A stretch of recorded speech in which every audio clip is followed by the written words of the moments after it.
Bonsoir à tous, merci de nous rejoindre sur Maritima TV. Soyez les bienvenus, prenez place pour le journal. Nous sommes le mardi 1er octobre et l'actualité est chargée en matière de politique, de social. On commence par l'actu du jour, cette journée de grève à l'appel de la CGT, la FSU et Solidaires pour réclamer entre autres l'abrogation de la réforme de la retraite, une hausse des salaires ou encore un réinvestissement dans les services publics. La date choisie par les syndicats marquait le début des discussions sur le budget de l'État et la sécurité sociale à l'Assemblée nationale. Plus de 180 manifestations ont eu lieu en France. À Marseille, la première mobilisation de la rentrée aura réuni 2800 personnes selon la police. Une mobilisation plus faible qu'espérée. Dans le cortège entre le Vieux-Port et la Porte d'Aix, nous avons rencontré de jeunes manifestants et d'autres plus habitués. Reportage avec Didier Gesualdi. La rentrée a été très tendue et donc ça se répercute beaucoup sur les élèves et sur le climat scolaire qui à 3 semaines de la rentrée est déjà compliqué à gérer. Alors vous êtes jeune, faut pas se cacher les choses. C'est décourageant de voir que dans le métier on est déjà en train de protester quand on est aussi jeune que vous.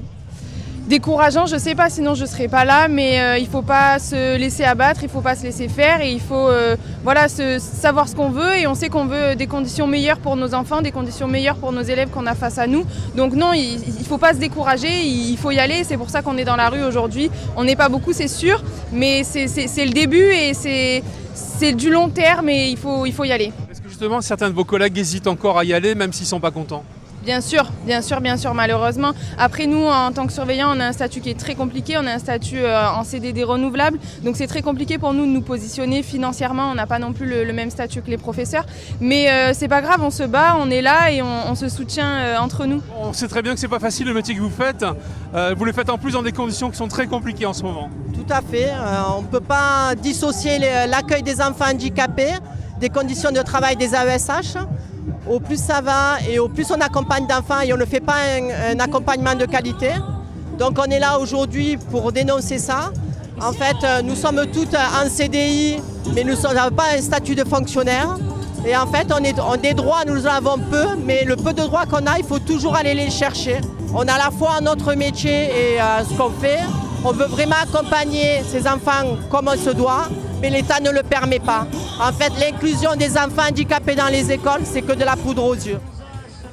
Les images sont signées Cassandre Amouroux. Un peu plus tard, en tout début d'après-midi, depuis le rond-point du Prado à Marseille toujours, c'était au tour des infirmiers libéraux de manifester leur colère. La réforme du métier et des études d'infirmiers, particulièrement attendue par la profession, a été mise en pause suite à la dissolution de l'Assemblée nationale pendant l'été. De quoi faire bondir le collectif des infirmiers libéraux en colère, sans compter les difficultés du métier durement touchée par l'inflation. Sophie Sirot, infirmière libérale, a été jointe au téléphone par Michel Montagne juste après la manifestation. Écoutez plutôt.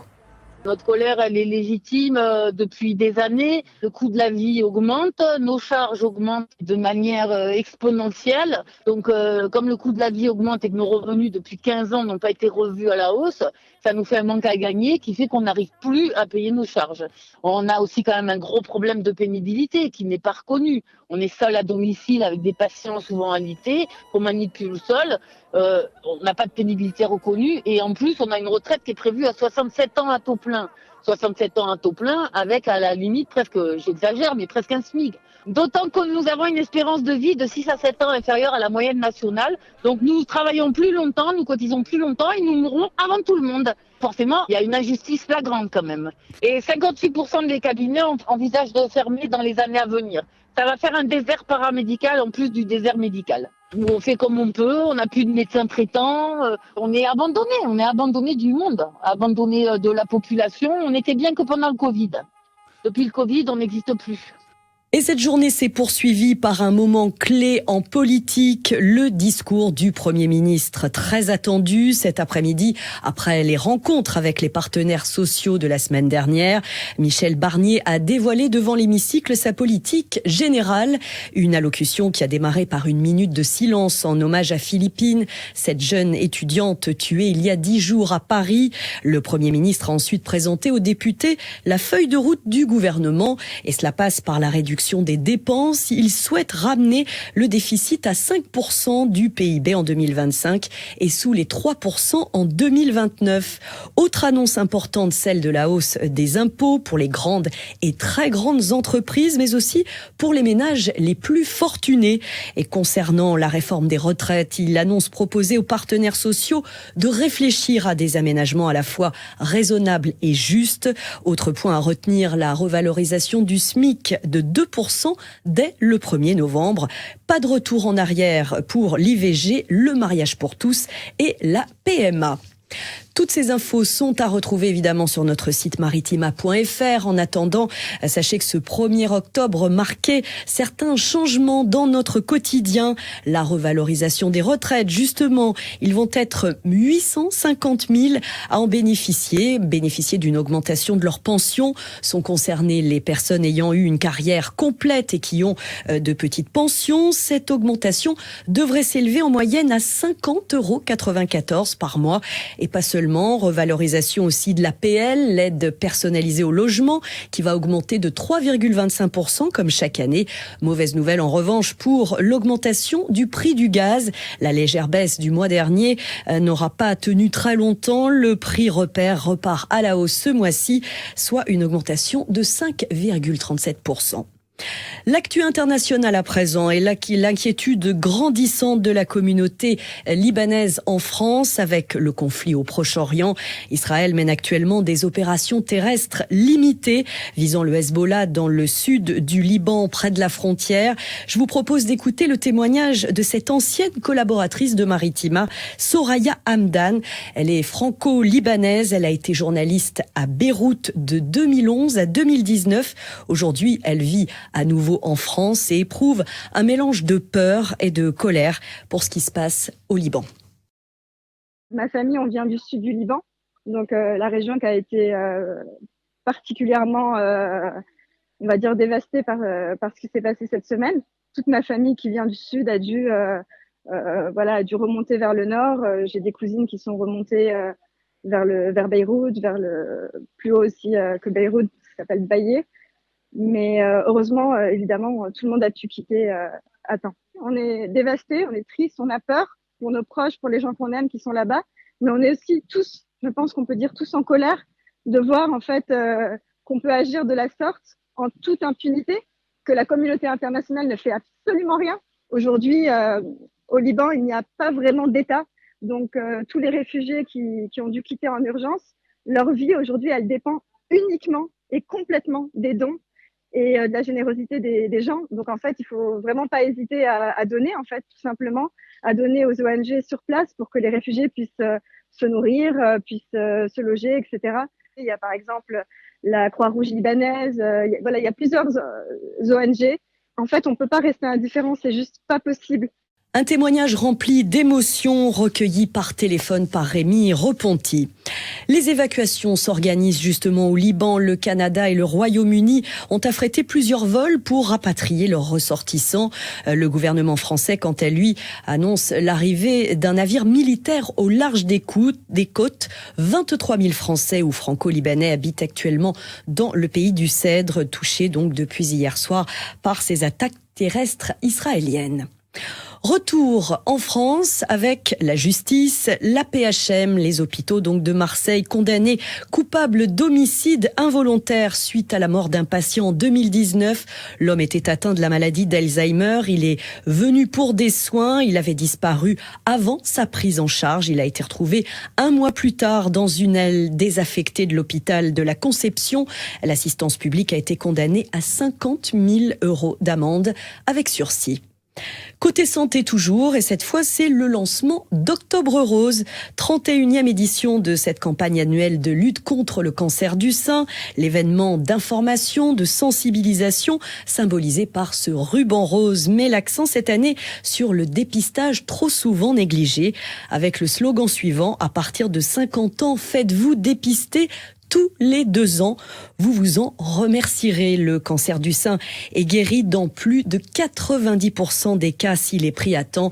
Vous l'aurez compris, l'objectif est donc de diminuer le nombre de décès causés par ce cancer. Cancer du sein qui tue chaque année encore 12 000 femmes en France. C'est le plus meurtrier donc des cancers féminins. Toutes ces infos sont à retrouver sur le site service-public.fr. Demain, c'est la journée portes ouvertes des maisons des adolescents partout en France, dans le cadre de l'opération Parler Jeunesse avec la Fondation des Hôpitaux. Objectif, promouvoir ces structures essentielles dédiées à l'accompagnement des jeunes et de leurs familles. À Marseille, dans le 8e arrondissement, la maison départementale de l'adolescent reçoit ces ados avec ou sans rendez-vous. Un lieu d'accueil, de prévention et de prise en charge dédié à la souffrance globale, psychologique, physique ou sociale des jeunes de 11 à 18 ans. Demain, donc, la MDA vous accueille entre 10h et 18h avec au programme des ateliers et un café par an. Allez, on met le cap sur notre littoral, le littoral martégal. Le camping des Tamaris, souvenez-vous, décimé totalement lors de l'incendie terrible du 4 août 2020, a trouvé repreneur. Et c'est une bonne nouvelle puisque les travaux de reconstruction ont été lancés officiellement aujourd'hui. Alors à quoi s'attendre précisément ? Du renouveau, forcément. Visite guidée et privilégiée signée Sarah Le Guen.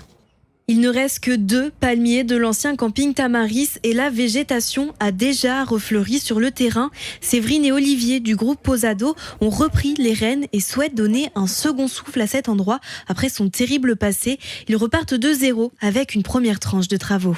Là, vous voyez nos premiers travaux, donc on est en train de faire les tranchées.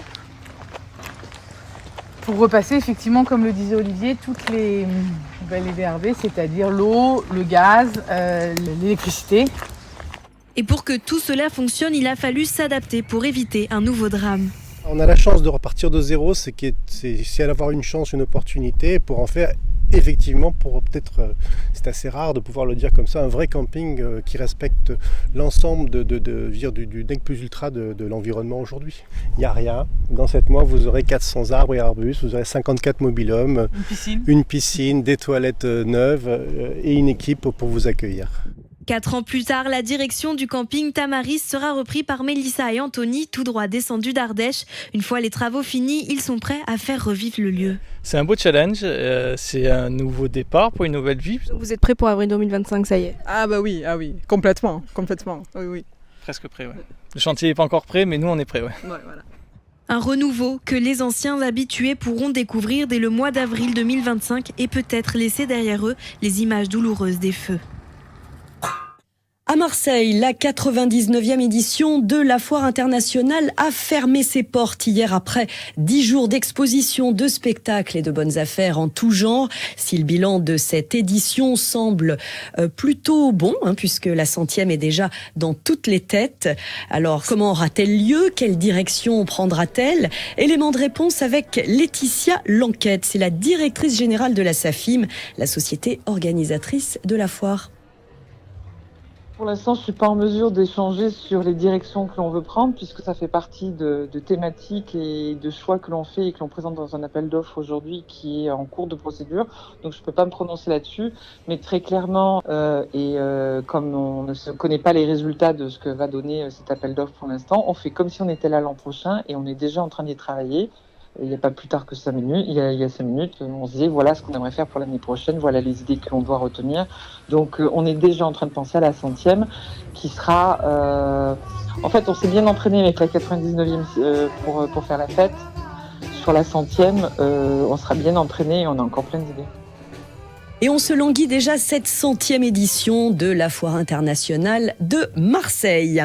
Un événement, à plus grande échelle, qui est encore présent dans toutes les têtes, évidemment, les JO.